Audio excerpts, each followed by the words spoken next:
in the 21st century. Our featured speakers include Drs. Asa Hilliard, Abdulalim Shabazz, Lily Golden, Ernie Smith, Marta Vega, Oba Tashaka, Andre McLaughlin, and Vimbai Chiavora, with featured artists Dead Prez and POW. Then join the 14-day Egypt study tour. Visit the temples of Abu Simbel, Isis, Kamambo, Karnak, Luxor, Valley of the Kings, the pyramids and the Sphinx, Nubian villages, and much more. Enjoy a 4-day, 5-star luxury cruise up the Nile, luxury hotels, and shopping. For more information, call 718-756-8904 or visit www.sankofaworldpublishers.com.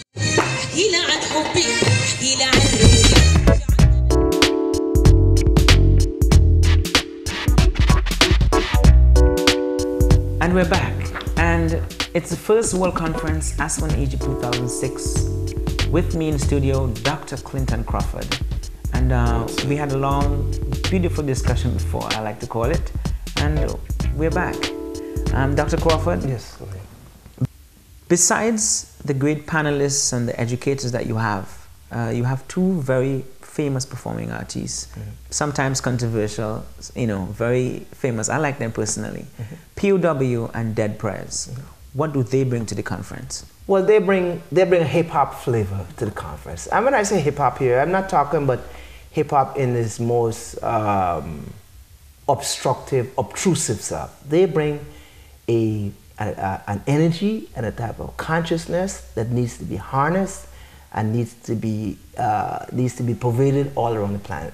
Now, POW and Dead Prez, these are young men who have studied our history, that is to say, the history here in the United States of America and outside of it, and they have a very strident message, a message of self-determination, a message of self-help, a message of do for self. And very many times, too often, particularly among the younger generation, they're looking for a handle. These young men have set the stage, and by example, they're not in the mainstream, as it were.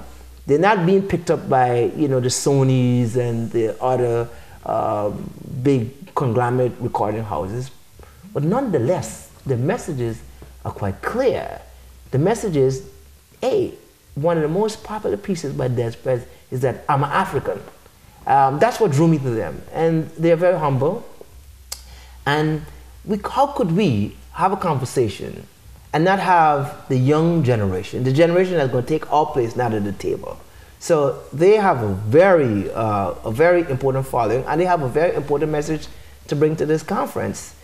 They're not only going to perform, they're going to be on panels. Okay. Yes, so they're going to be part of the panel discussion, talking about the situation of re-educating ourselves. So they're definitely going to represent that younger Of course, generation. They're not going to represent them, but they're going to woo us to make sure that the young generation come and take their rightful place. This conference is about passing the torch on to another generation.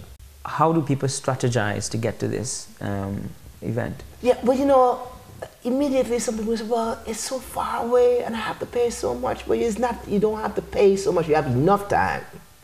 You have enough time to go out there and ask people to sponsor or find ways of doing fundraising. People get in contact with us at 718-756-8904 to talk to us about strategies and how they want to volunteer, how to help. Now, also, you see, another underwriting theme in this conference is the decade to eradicate poverty, which was declared by the United Nations in 1996. Now we need to interrogate this statement. And so the United Nations cannot. I don't feel that organization would be adverse to people who want to come and discuss, the progress that has been made with respect to eradicating poverty, and also what needs to be done in the next decade. So the United Nations is an open door for people to go looking for funding to come to a conference such as this. This is not a, It's not just a group of people coming together to feel good. We are dealing with an international subject about, and particularly about peace and justice and poverty and all those things that are about to be upon it. And there was a tour right after the conference. Yeah. Is it part of the strategy too? Yeah, is that part of the conference? It is part of the educational process. Educational process. Yes, that's it's part of the educational process. Remember, education doesn't necessarily have to take place in the classroom or in a conference hall, but education is better when it's concretized. You know, we could say all we want about the glories of past African civilization, but if we don't see it and touch it and feel it for ourselves, where we could see the genesis of mathematics, where we can see the genesis of medicine at the Temple of Komombo, where we could see architectural engineering to its finest, where we could see where Western European cultures have appropriated all architecture and repackaged it and call it Greco-Roman architecture, all the way down into the United States, into Germany, into England, into Holland and France, and into Argentina and everywhere. You know, a picture, they say, tells more than 1,000 words. And the actual concreteness of these, not pictures, but these edifices that we'll see, I'm sure they'll be quite inspiring. And then they will have the benefit of having me lead them and having other knowledgeable people lead them around Egypt. It's not an excursion, it's as he said, it's a study tour. We go to study. I have a concern, a major concern about me as a regular man, you know, being a part of the conference. Yeah. How would I really be able to contribute? Is it set up in such a way that my voice, my word, you know, whatever I say is considered and could be recorded as part of the whole proceedings? See, one of the things that how we structure this conference is different to other conferences. We have featured speakers who will give 45-minute presentations, and then the audience have an opportunity to respond to these speeches. And also, we have what is called a call for papers. People from all walks of life, irrespective if you're a university professor, a college student, or you're from a grassroots organization, you have the opportunity to come and bring forward your platform. But you can't wait until you get asked one to bring your platform.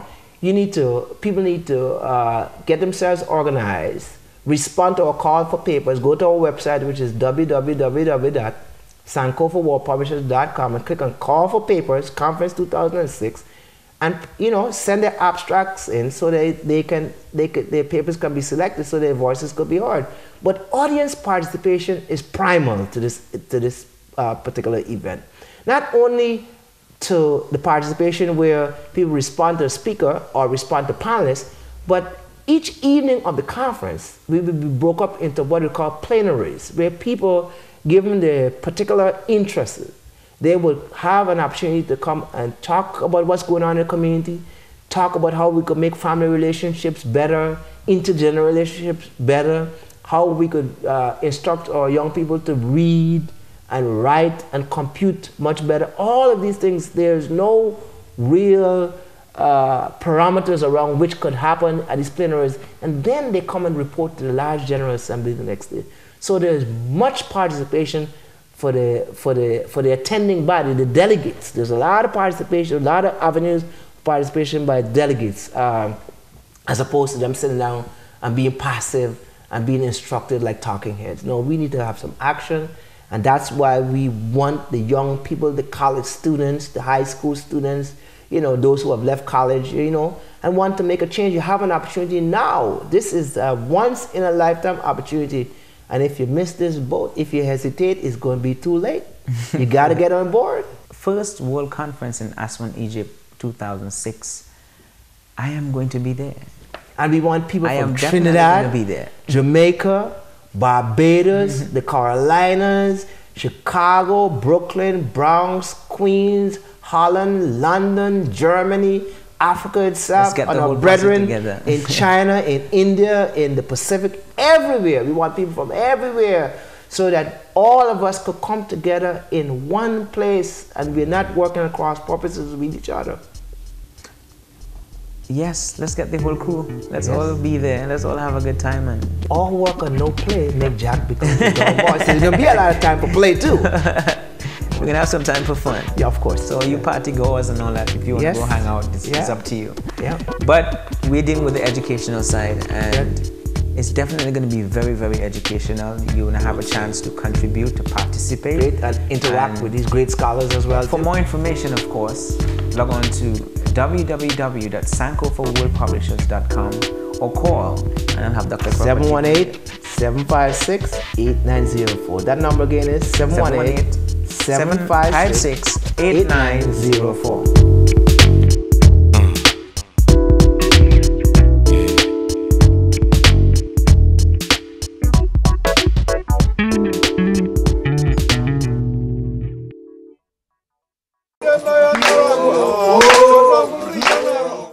Meet brothers and sisters from the African world at the First World Conference in Aswan, Egypt from July 19th to July 25th, 2006, Re-Educating the African in the 21st Century.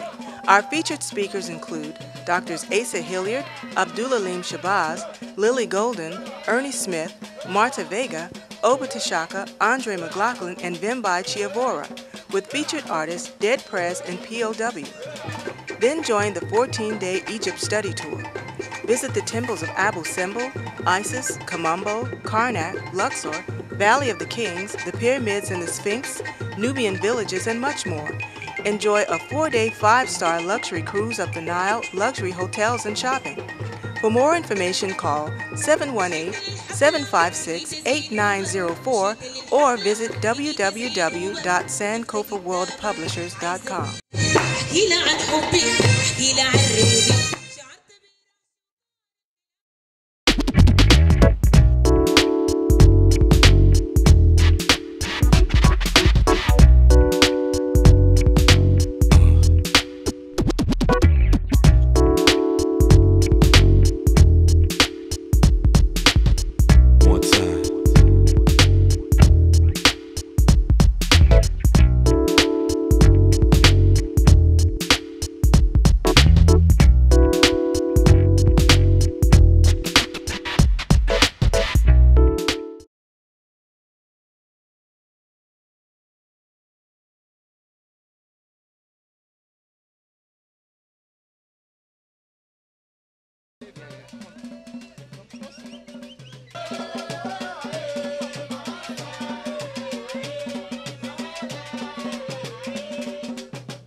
What we're looking at over here is the remains of the pylon. And the mud bricks, let's walk around here. All of what you see around here is the remaining of a wall. This whole precinct used to be covered by 2 walls. So the remains of the mud brick wall, a double wall.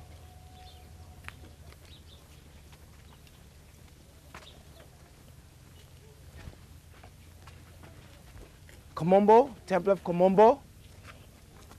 And Komombo, as I told you last evening, means hill of gold. As I said before, this is remaining of the pylon, and you have the Pharaoh Ptolemy XII coming before Horus, and above he comes before Sobek. So you got Horus the elder, Sobek above him, and then there's Hathor behind. Now if we come over here, this map here is what helps us to understand the site. We came up here, this is an open courtyard, and then there's the access line, and these are the 2 walls that were here before. So let's go inside. How would you know the difference between the dream world and the real world? Use the magic in your mind. The fine lines. I'm a mind magician. The fine lines. God will bless the mind that's got its own. The fine lines. I used to give my mind C-section just to C-section. Now this is the forecourt or